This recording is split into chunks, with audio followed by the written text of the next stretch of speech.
My name is Sophia, and until last year, I didn't even think about the fact that my family could be something special or different from others.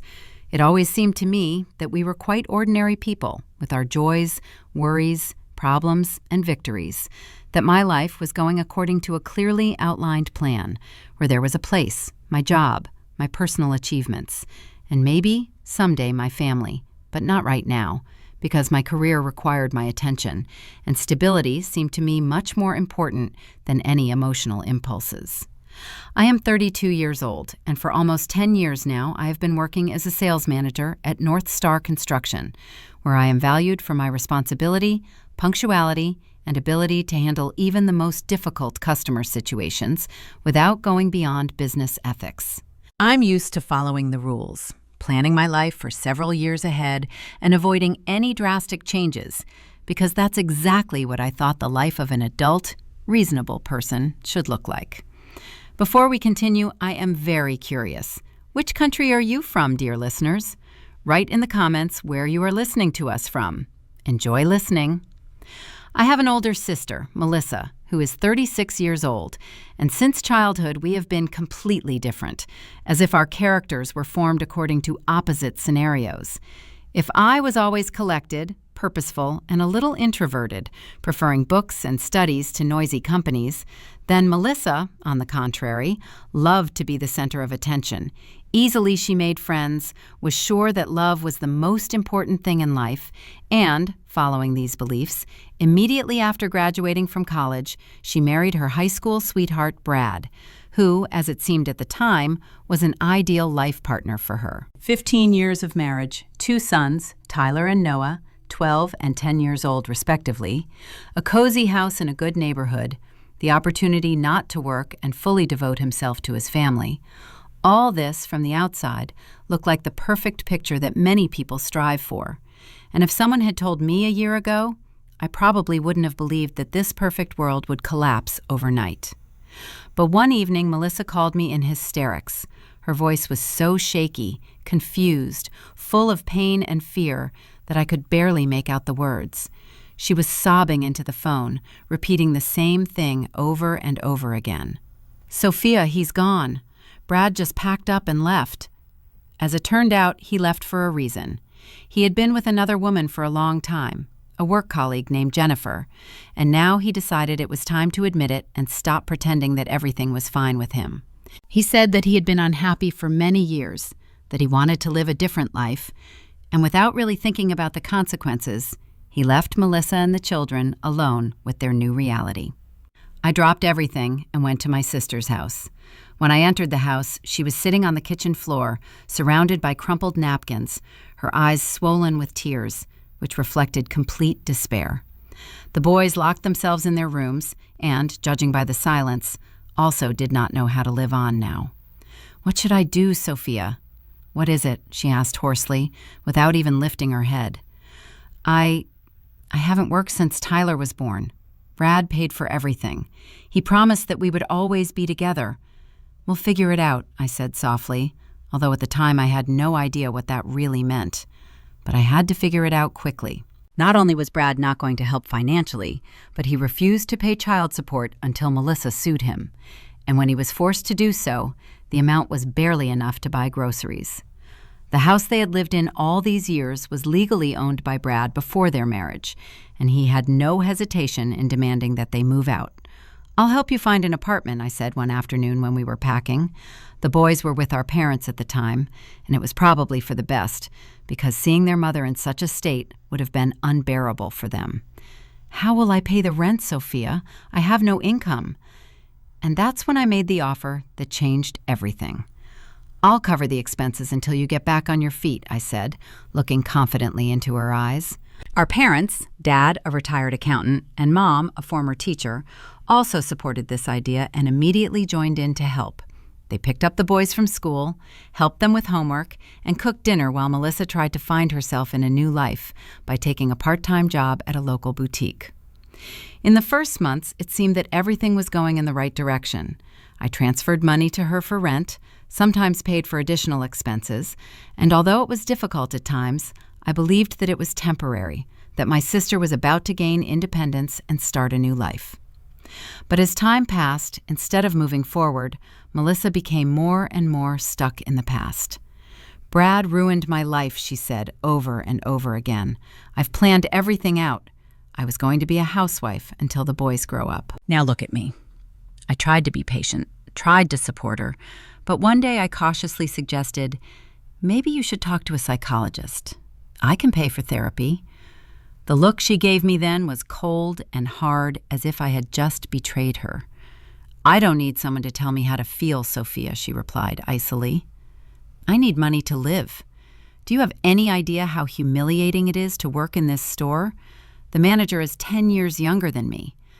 Such conversations have become commonplace. If I couldn't answer or said I was busy, Melissa immediately called her parents, and they, in turn, spent hours listening to her complaints, justifying her anger, sympathizing, and eventually making her pain our common problem. And then my mom called me. Her voice was quiet, filled with fatigue, but there was always the same note of reproach in it. "Your sister is really struggling, dear. She needs us all to be there." By the 6th month after the divorce, the financial strain became palpable. I began to notice that I was no longer just covering the rent, but also paying endless small and not-so-small expenses. The boys need new soccer boots. The refrigerator is making strange noises. It may break down soon. Tyler has become worse at school. I need a tutor. Each request sounded reasonable. Each seemed necessary, and it was simply impossible to refuse. How could I say no when it came to school supplies, winter coats for my nephews, and things that directly affected their daily lives? But one evening, sitting at the kitchen table, almost mechanically sipping wine, I opened the table in my laptop and entered all the amounts that I had sent Melissa in recent months. When I saw the total, I almost choked. Almost a third of my monthly income went to support my sister and her children, and this despite the fact that I was not used to throwing money around. The following Sunday, my parents had a family dinner where, as always, everyone gathered: Mom, Dad, Melissa, the boys, and me. The house was filled with familiar sounds: the booming laughter of children, the clatter of dishes, quiet conversations, the smells of homemade food, which always reminded me of childhood. Mom made her signature pot roast, and the atmosphere was surprisingly warm, relaxed, and almost perfect if I hadn't known that I was going to have a difficult conversation. I waited until dinner was almost over, and, trying to keep my voice level and calm, I said carefully, "It's been almost a year since the divorce, and I'm very glad that I was able to help you with rent and other expenses. But I think it's time to think about finding a permanent job." There was a deafening silence in the room. Everyone froze. Even the boys stopped playing with their forks. "Are you saying that you're tired of helping me?" Melissa said slowly. Her voice was quiet, but there was a dangerous note in it. "No, I began, but she was already looking at me with a cold, intense gaze. "Do you have any idea what I'm going through? Brad abandoned us, left us without a home, without money, without everything. Do you really think that after all this, I can just go out and get some kind of job? But the boys are at school all day, and Mom and Dad are always ready to help."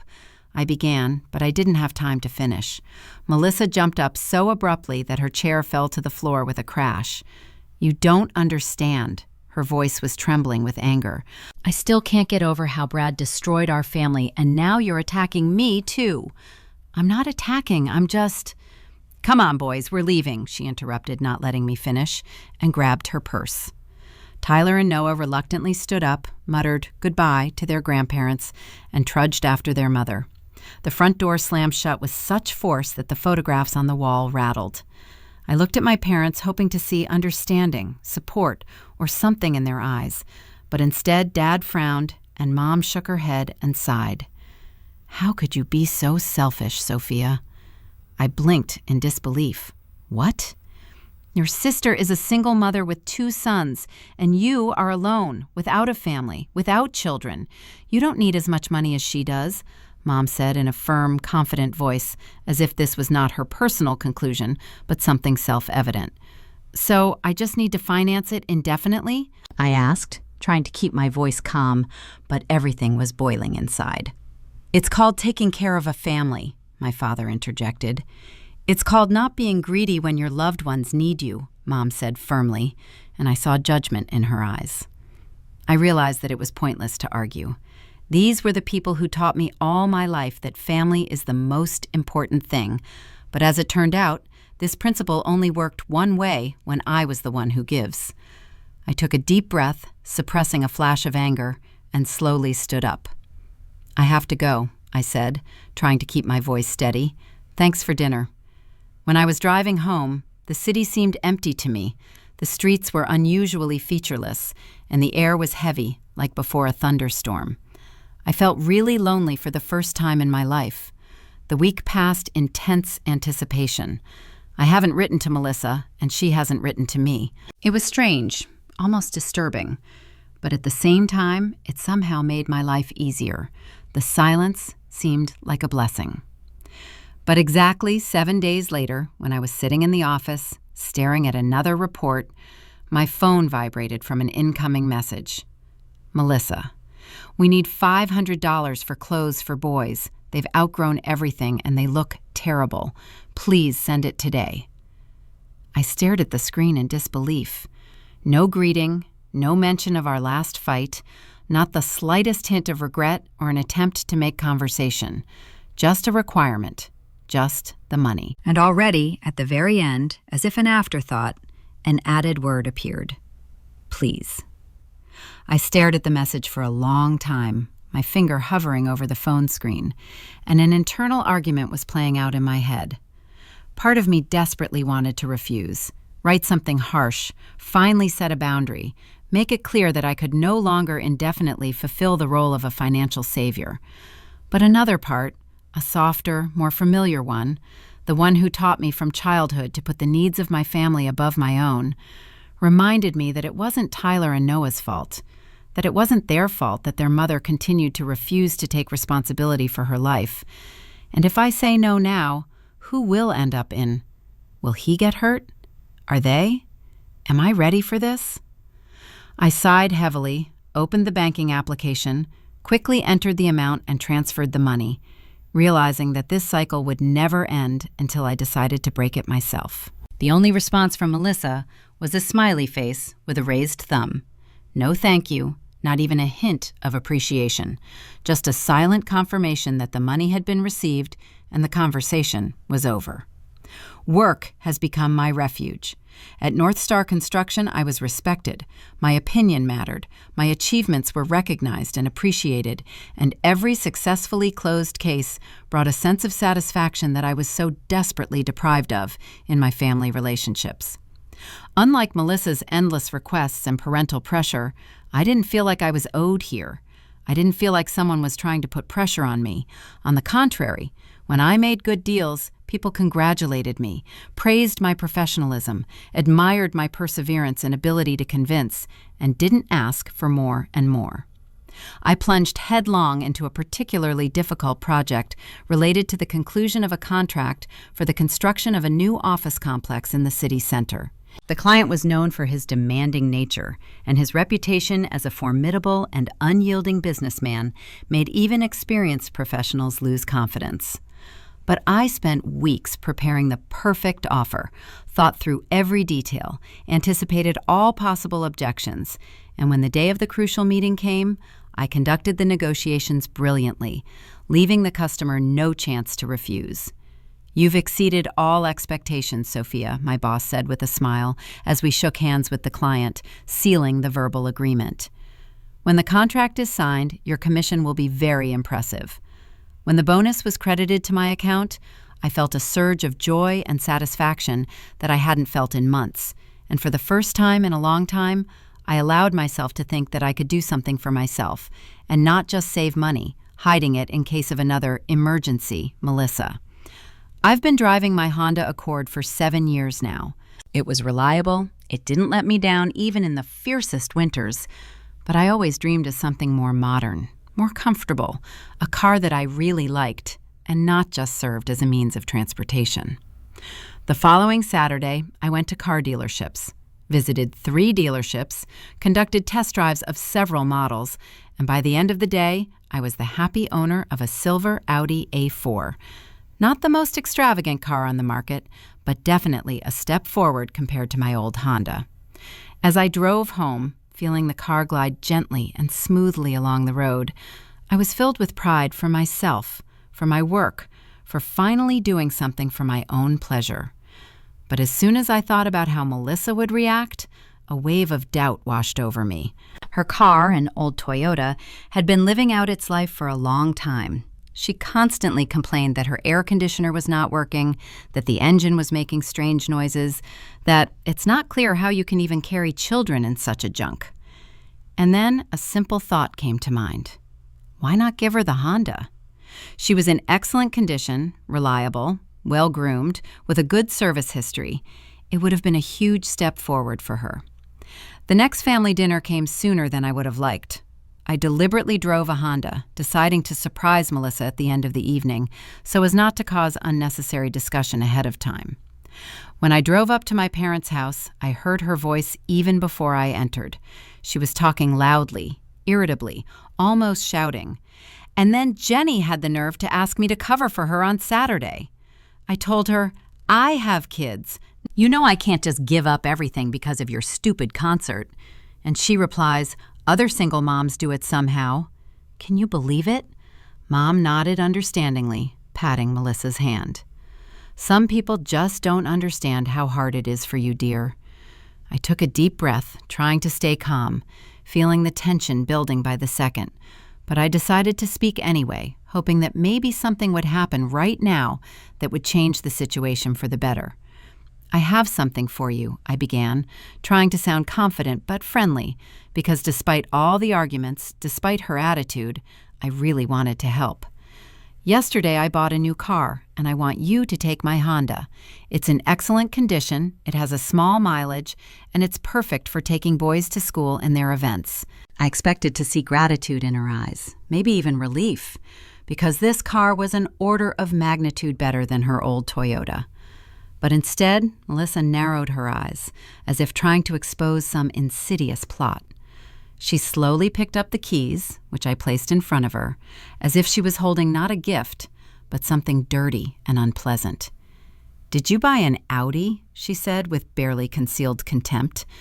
And I felt my excitement slowly deflate, turning into a heavy lump of irritation in my chest.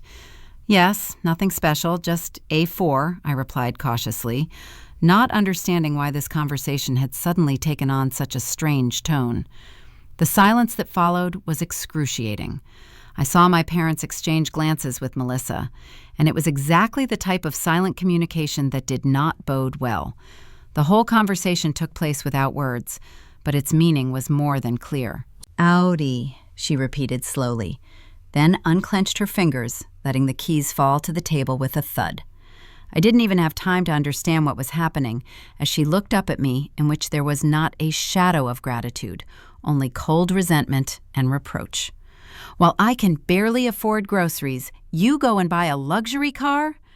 I blinked, not believing I was actually hearing this. "It's not a luxury car," I tried to explain, trying not to raise my voice.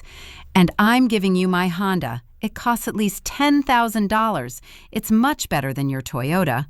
But before I could finish, Melissa abruptly jumped up and kicked the keys hard, sending them to the floor. "I don't want your leftovers." "Stop it," she shouted, and her voice trembled with anger. "If you really cared about me and the boys, you'd give us a new car." I was stunned. Are you seriously expecting me to just give you the Audi?" "Why not?" There was genuine bewilderment in her voice, as if my outrage was completely ridiculous. "Why do you need it? To impress your customers? To feel important? And here I am trying my best to feed and clothe my children."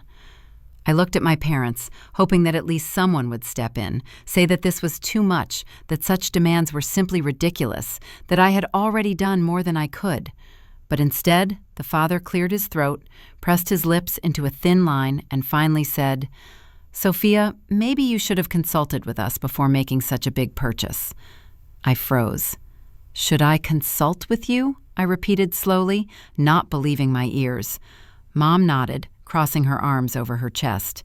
If you have enough money for a new Audi, perhaps this money could be spent more usefully. For example, helping your sister get back on her feet." Melissa grinned, her expression saying it all.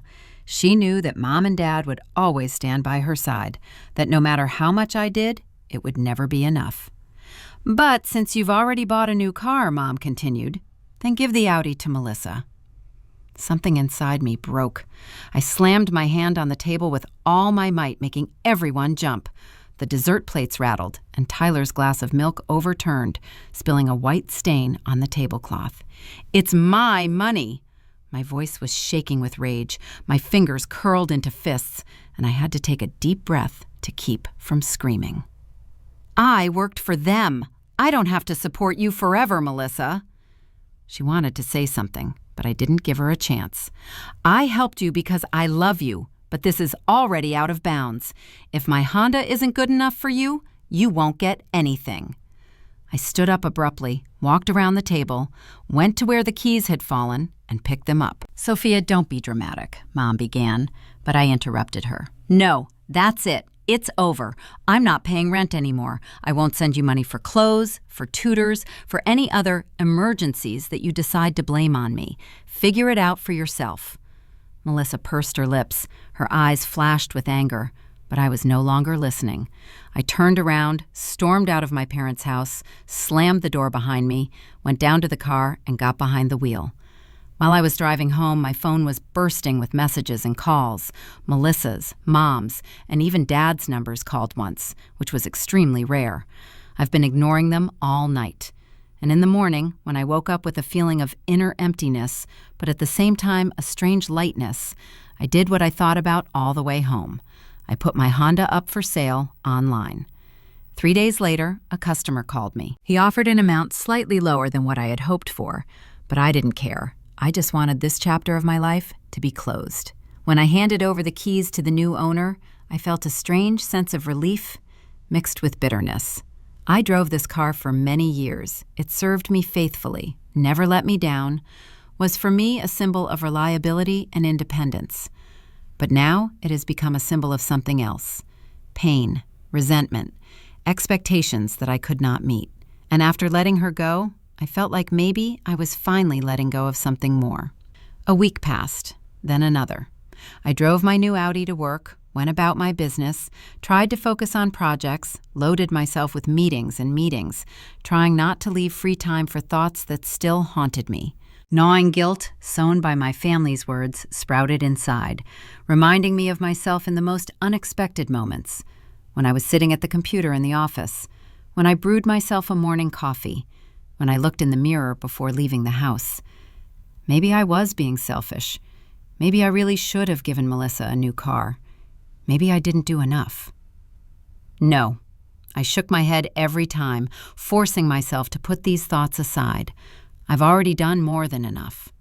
For a year, I had to pay not only for her rent, but also for boys' clothes, tutor fees, and endless, unforeseen expenses, for which, as it turned out, I was also responsible. I'm tired. And then the message came.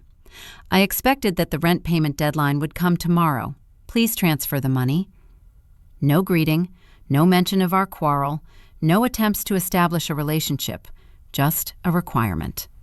For the first time in my life, I didn't think long about the answer. I just wrote one word: no. There was no immediate response, but after a few minutes, my phone rang. I declined the call. It rang again. I clicked reject again. Then the messages started pouring in. What do you mean, no? Are you seriously going to make me and the boys homeless? I can't believe you're doing this to us. Mom and Dad are furious. I turned off my phone and went to bed. The next morning, as soon as I opened my eyes, I saw on the screen 27 missed calls and more than 50 messages from Melissa and my parents. I didn't even bother reading them. I just deleted them all at once, got up, got dressed, and went to work as if nothing had happened. It was the first time in my adult life that I stood up against my family, consciously and clearly defining the boundaries. And despite the anxiety bubbling in my stomach, I felt strangely relieved. That evening, around 7 o'clock, there was an insistent knock on my apartment door. I knew exactly who it was. Part of me wanted to pretend I wasn't at home, just ignore the knocking, mute my phone, and try to get back into my newfound sense of independence. But I knew it was inevitable. If not today, then tomorrow. If not here, then at work or at my parents' house. But this conversation will happen anyway. I took a deep breath, stepped to the door, and opened it. Melissa, Mom, and Dad were standing in the doorway.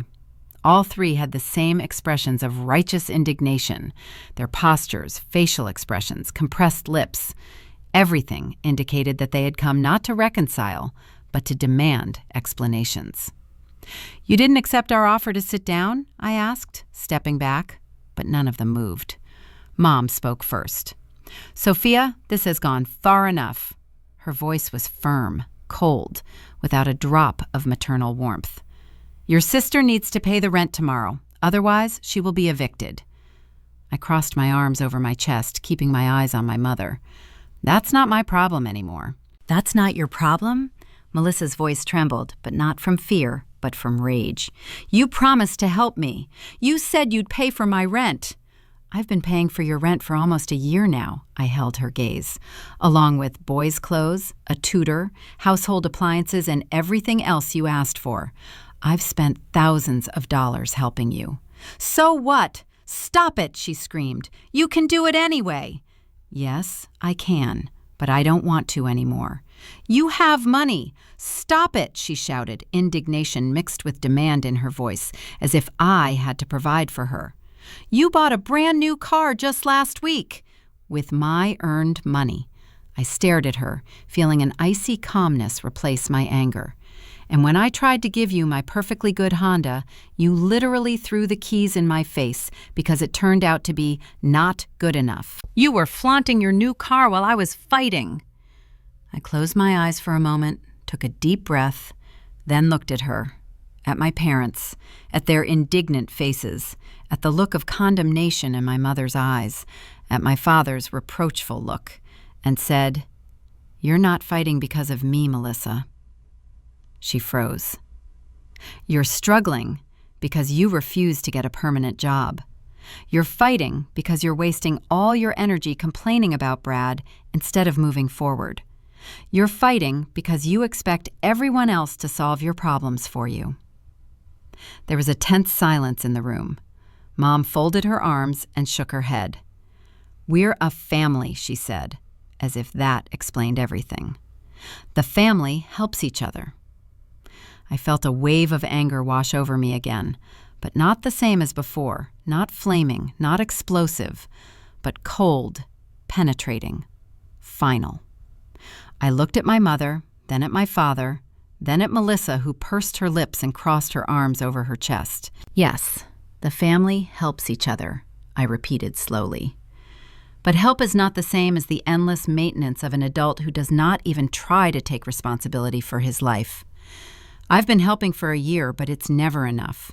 No matter how much I give, no matter how much money I transfer, no matter how many times I get Melissa out of her problems, it's still never perceived as sufficient, as a manifestation of love or care.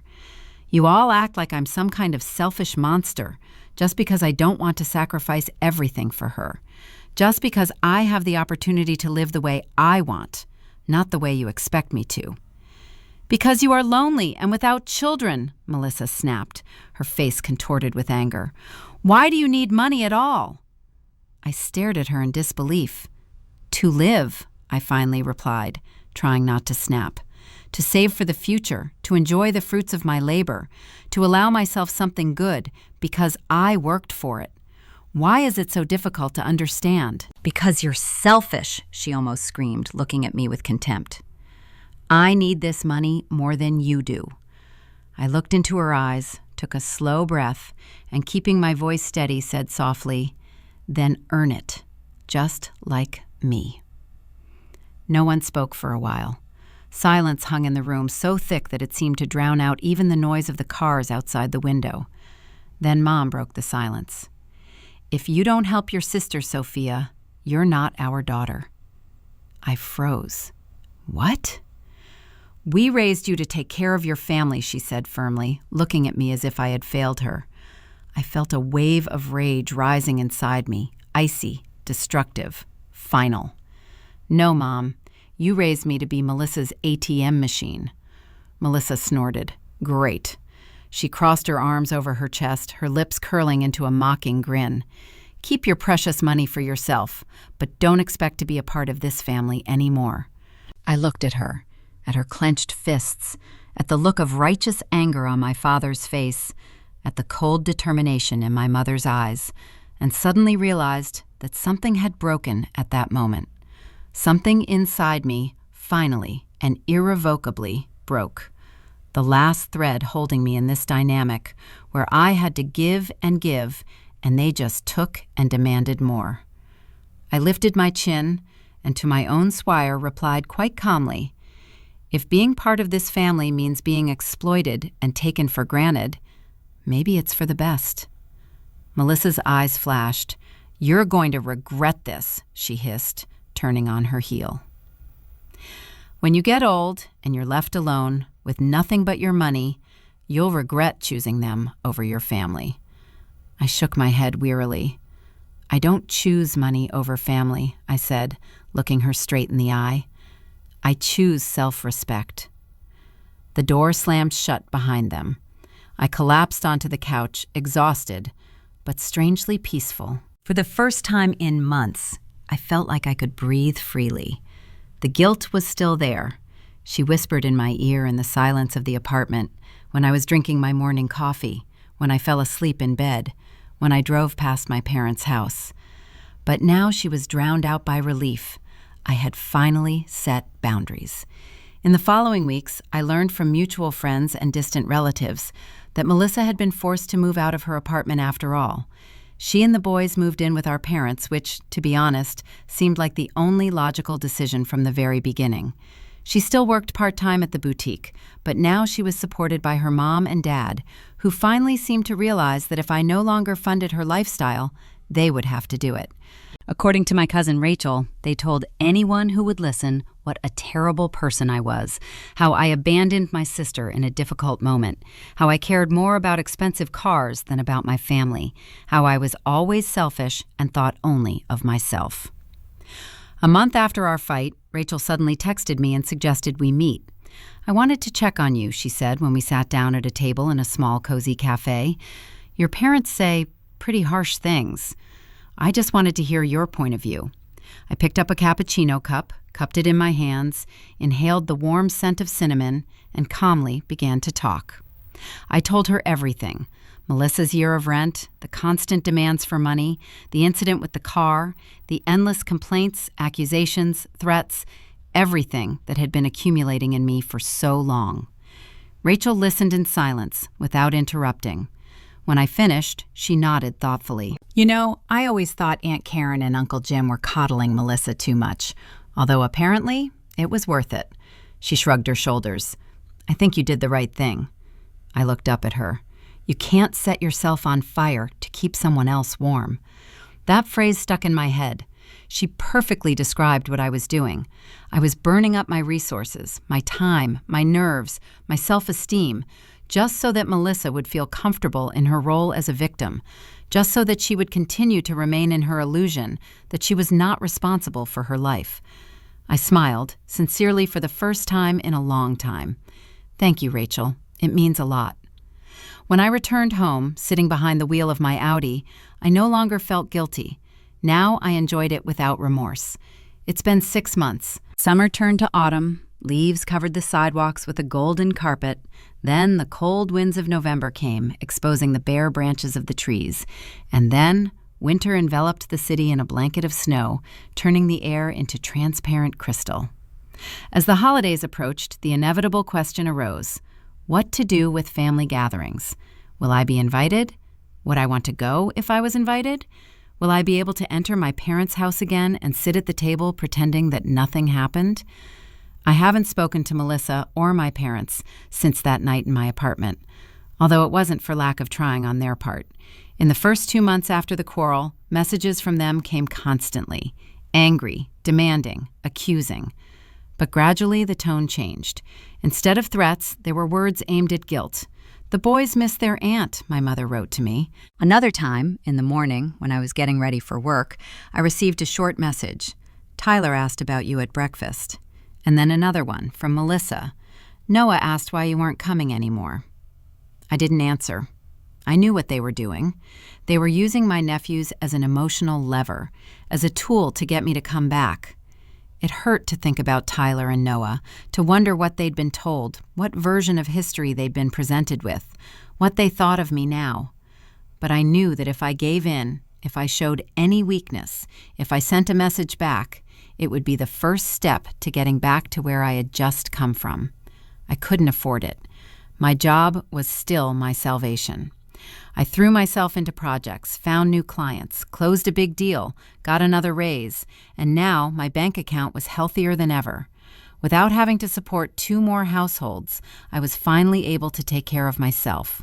I signed up for yoga, which I've been wanting to do for a long time, but I've always been putting it off. I reconnected with old friends that I had ignored during Melissa's crisis, because I never had the energy, time, or mood for small talk. I even went on a few dates. Nothing serious, but the very feeling that I was allowing myself to do what I wanted and not what was expected of me was liberating. For the first time in many years, I put myself first, and for the first time, I didn't feel guilty about it. In early December, I ran into Tyler at the mall. I was walking through the store looking for a gift for a colleague when I noticed a tall boy in a dark sports jacket who was looking at a display case with sneakers.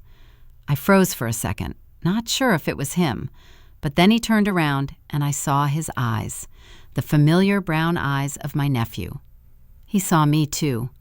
His eyes widened and he hesitated, as if he didn't know if he could approach me. But then he took a step forward. "Aunt Sophia," he said carefully, as if he wasn't sure if I'd recognize him. I felt something constrict inside me. "Tyler," I smiled warmly, noting how much he had grown over the past 6 months. "How's it going, buddy?" He shrugged, shuffling his feet. "It's fine. Now we live with my grandparents." I nodded, not wanting to say anything bad about his mother. "How do you like it there?" He grimaced. "Mom complains a lot." "You bet." "Noah and I share a guest room." "I see," I replied, then decided to change the subject. "How was school?" His face brightened a little. "Good. I'm on the basketball team." A small smile touched his lips. "The coach says I can start the next game." "This is fantastic," I said sincerely. "I'd love to come see it if you don't mind." His face flushed as if he hadn't expected me to actually want to come. "Really?" "That would be awesome," he smiled. "Our next game is on Thursday at 4:30. I made a note to myself on my phone, promising that I would definitely come. I kept my word. On Thursday, I sat in the back rows of the stands, watching Tyler run around the court, fast, agile, confident. He was good, really talented, and when he scored the first goal, I screamed loudly, unable to restrain myself.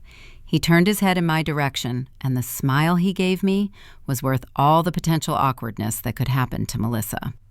After the game, I left the gym and stood near the entrance, not knowing if I should wait. Maybe it was better to just leave so as not to provoke a scene. But before I could make a decision, Tyler himself ran up to me, slinging a gym bag over his shoulder. "You came," he said, sounding genuinely surprised, as if he hadn't expected me to keep my promise. "I said I would," I pointed to the parking lot. "Is your mom here?" He shook his head. "No, Grandma brought me. She's waiting in the car." I felt something freeze in my chest. Grandmother. My mother. I followed Tyler through the parking lot and immediately recognized my parents' familiar sedan. Mom was driving. I saw her notice me, and her expression became unreadable.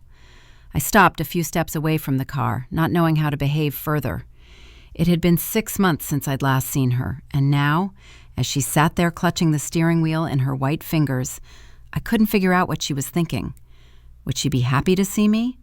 Or will he accuse me of trying to destroy my family again? Tyler looked at me, then at Grandma, then back at me.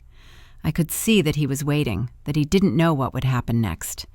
To be honest, I didn't know either. "Hi, Mom," I said simply as Tyler opened the passenger door. Mom looked at me for a long time. Her gaze was impenetrable, but I saw in it not only the usual condemnation, but also something else: uncertainty, doubt, maybe even a bit of indecision, as if she didn't know how to react to me now after everything that had happened. "Sophia, what are you doing here?" she finally said, her voice strained, but not as cold as I expected. "I ran into Tyler at the mall and he invited me to a game." I turned to my nephew and smiled. "Hey, Mom, he's getting pretty good, isn't he?" She sighed, and her shoulders relaxed a little. "Yes, he's amazing." I nodded, watching Tyler get into the car, fasten his seatbelt, and watch us surreptitiously in the rearview mirror. I could feel an awkward silence hanging in the air between us, thick and viscous, as if someone had spilled sugar and it stuck to every word, preventing them from escaping the tongue. Tyler looked from me to my grandmother, clearly hoping for some kind of reconciliation. "Do you want to have a coffee sometime?" I finally asked. "Just you and me." She hesitated. I saw her fingers tighten on the steering wheel as she pursed her lips, as if weighing whether to agree at all. But then she nodded. "I'd like to." We agreed to meet next week, and when they left, I felt a glimmer of hope. Perhaps not all bridges have burned down forever. Coffee with Mom was intense at first. We were sitting in a cozy coffee shop by the window, both holding steaming cups in our hands. But instead of talking about what was really important, we tiptoed around the problems, discussing the weather, her garden, my work, as if these topics could fill the void between us. Finally, I took a deep breath, gathered all my doubts, and addressed the elephant in the room. "I miss you and Dad," I said softly, not looking away, "and the boys. But I can't go back to the way it was before." Mom stared into her coffee cup, her fingers slowly stroking the ceramic rim, as if she was trying to find the answer in it. "Melissa is still fighting," she said finally. "I know," I paused. "And I'm sorry, but I can't be her insurance anymore." She looked at me, her eyes filled with emotions that I couldn't decipher. "She says you left her." I shook my head. "I've been helping her for almost a year, Mom." There was no anger or accusation in my voice, just weariness. I paid the rent, bought clothes for boys, paid for a tutor. I did everything I could. But she wasn't getting better. She wasn't trying to get out. She was just waiting for someone else to solve all her problems. Mom fell silent, and then, unexpectedly for me, she confessed quietly, "Your father and I could afford to help her." I frowned. "What?" She shrugged, her lips twitching as if she was saying it reluctantly. "We've always coddled her. Even when she was a child, she was fragile, and you were strong." It was the first time in my life that I admitted that we had been treated differently. I swallowed, feeling something prickle and split inside, as if I'd just been given the missing piece of a puzzle that I'd been missing all my life. "Being strong doesn't mean I have to carry everyone else, Mom." She looked at me, and this time she didn't look away. "No, it doesn't." She clasped her hands, then added in a barely audible voice, "And maybe we expected too much from you." It wasn't a full apology, but it was a start. The four of us agreed to meet, me, Mom, Dad, and Melissa, to try to clarify the situation and, perhaps, at least partially restore what was destroyed. I was nervous, but I hoped. But the dinner did not take place. The day before our meeting, Melissa told her mom that she would leave the house if I came. She was still furious, still holding on to her resentment, still wasn't ready to forgive me for not being her lifeline. Instead, I only had dinner with my parents. It was unnatural and awkward at times, but despite everything, we were able to reach a fragile understanding. They promised not to put pressure on me anymore, not to demand that I take care of Melissa again, and I promised to come to family meetings whenever I could. When I was about to leave, my father suddenly said, "She'll come to her senses after all." I looked at him. Maybe. But maybe not, and I realized that it didn't matter to me anymore. The burden of guilt that I had been carrying for months suddenly became lighter. I didn't do anything wrong by setting boundaries. I don't have to be a victim just because it's more convenient for someone else. As I drove home that evening, I thought about how much had changed this year. I have lost the unwavering support of my family, but I've gained something more valuable: self-respect. I realized that helping others should not be at the expense of my well-being, that love is not measured by money, that you can take care of a person, but at the same time be able to say no to his demands. And most importantly, I finally chose myself.